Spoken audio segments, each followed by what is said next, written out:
Hello, everyone. I'm Mr. Sips, and you're listening to the Podcaster in Darkness.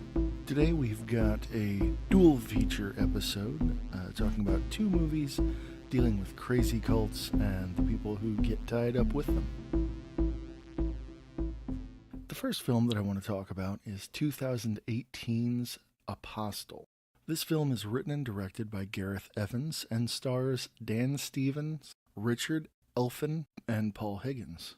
The story is about a young man in, I believe it's 1905, 1908, somewhere around in there, who travels to a remote Welsh island to find his sister, who has been kidnapped and is being held for ransom. Now, the whole island is occupied by members of this cult who worship a goddess of the island. However, the goddess has kind of turned her back on them, hence them needing money to keep things going and the ransom of the main character's sister. I'm not going to go into too many spoilers because this is a fairly new film. It's available on Netflix. You should definitely check it out. There is plenty to mine from this film for your games. The secluded island in the early 20th century is a great way to create a sense of isolation. The entire island being run by a cult is another good way to add to that isolation. There is infighting and power struggle going on amongst the leaders of the community on the island, which adds another level of tension because it seems like things are like almost at a boiling point. And then there are also the threat of assassins coming to try and take out the leader of the cult because he is considered an enemy of the crown. One of the things that I liked about the film was the concept of essentially taking this goddess of this island hostage and forcing this deity to bestow blessings upon the group. That was something that I haven't seen a lot in horror films or horror fiction. I don't know if it's done a lot, but I haven't seen it. And I figured that's a good way to put a little twist on the cult. There's also quite a gruesome scene in the film involving purification. The purification ritual used as punishment for someone who breaks the law of the community of the island is a really interesting item.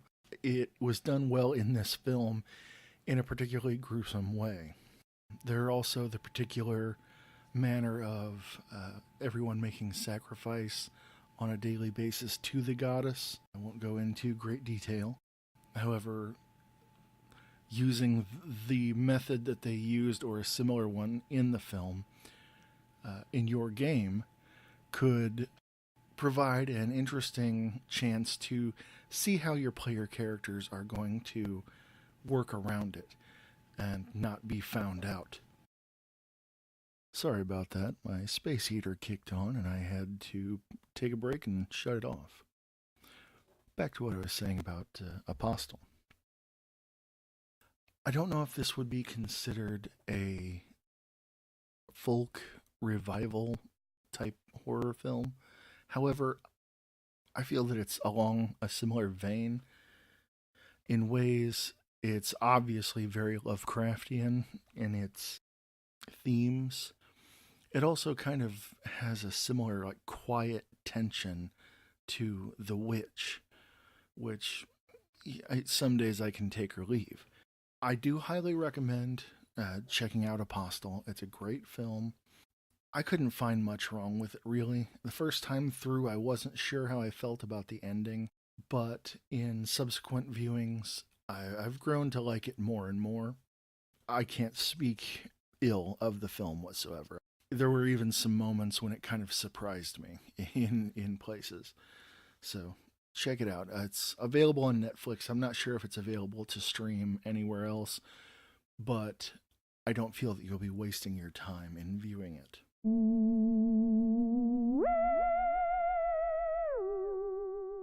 If you've listened to my Scarlet Gospels episode, I'm pretty sure that you'll have a good idea that I am a big Clive Barker fan. And the moment in time that I became a fan of Clive Barker was around 1995, 1996, when the film Lord of Illusions came out, which is our second feature for this evening. Around the same time, he also released his novel Sacrament, which I also love, but that'll be a topic for another time, I'm sure. Lord of Illusions was written and directed by Clive Barker. It stars Scott Bakula as Harry D'Amour. Again, another Clive Barker character that I talked about in the Scarlet Gospels. In this film, he plays the occult detective who's come to LA from New York following a run of the mill insurance fraud suspect and winds up getting entangled in some odd occurrences involving a famous stage magician, last name of Swan. I forget the character's first name right now. He's hired by Swan's wife to look into what's going on because she feels that there's something wrong that Swan isn't telling her. Now, they have a history with a cult. She was taken by this cult. Swan and others came in and rescued her and did a binding on this cult leader who apparently has some level of actual magical power. Years later, Swan has become a world famous magician or illusionist, and I believe the character's name is Dorothy, is his wife. There are members of the cult still around and kicking, some of which are on a quest to resurrect their fallen guru, and they know that he will want revenge against Swan and Dorothea. There's a lot here to use again as inspiration for your games. Some stuff that I've used, other stuff I look forward to using when my work schedule levels out and my gaming group is able to get together again. Again, I don't want to go into too many spoilers because even though it's not a new film, I do talk to a lot of people who've never seen it.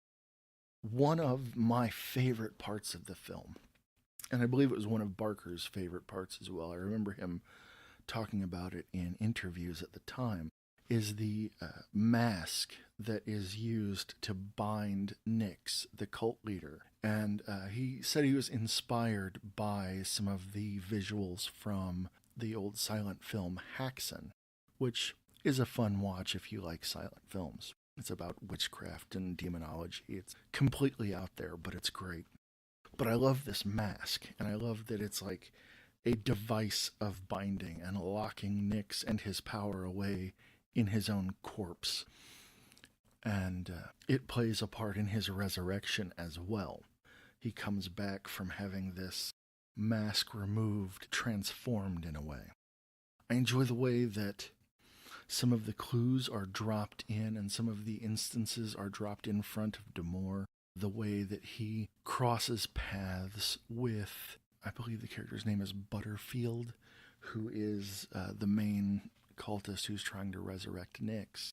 He comes across him at the home and, I guess, office of Quinn, who was one of the people who helped bind Nix, who is now a tarot reader and psychic.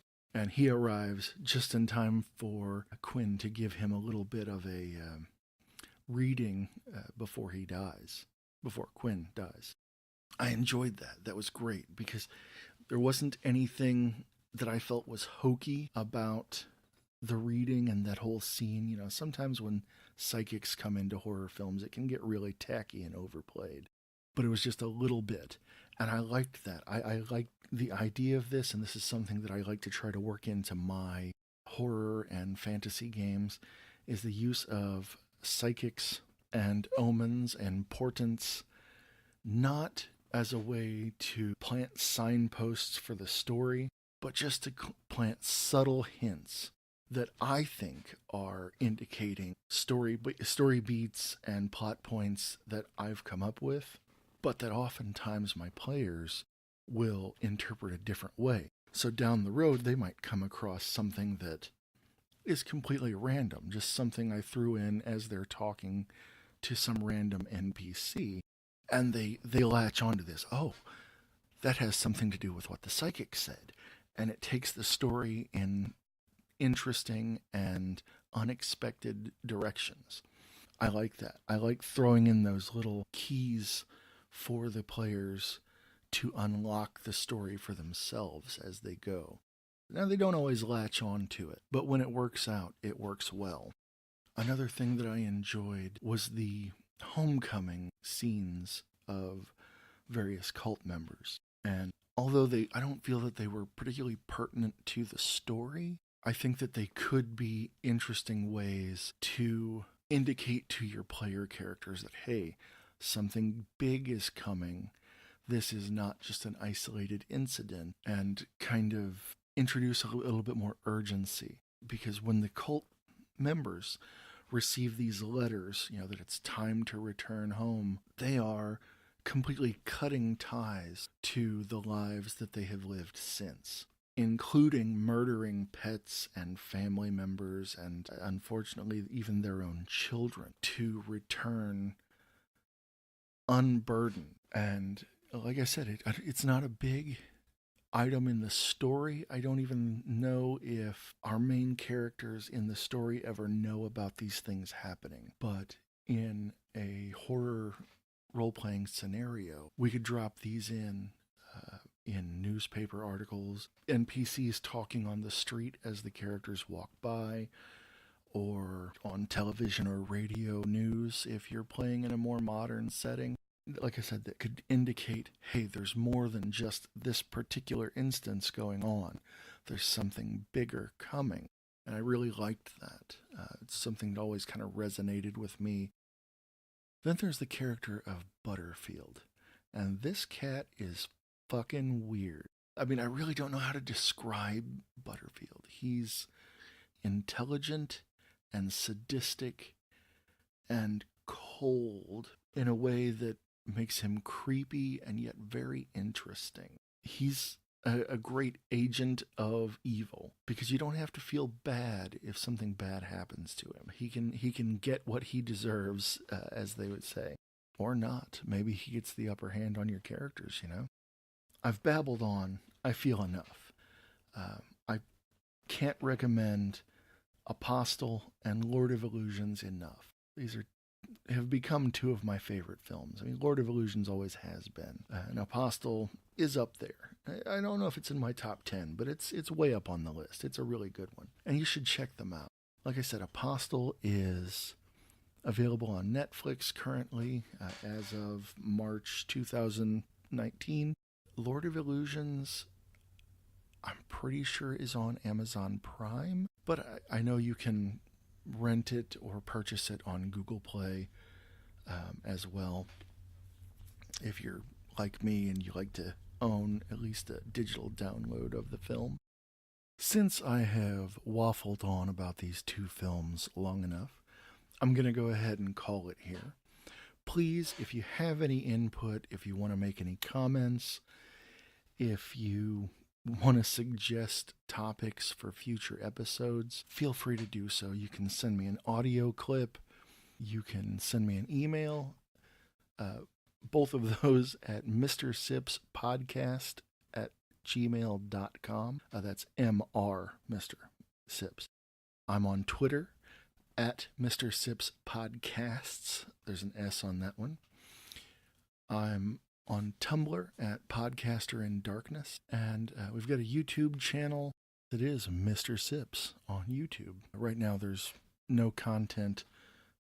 There will be coming uploads to YouTube, I believe, starting this week. I believe it'll just be the podcast art with this audio.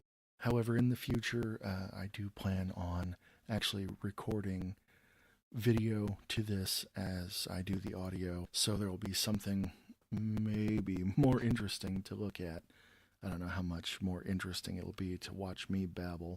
Please feel free to comment, shoot me a message with any kind of feedback, even if it's about my audio quality. I want to continue to try and make this podcast the best that I can.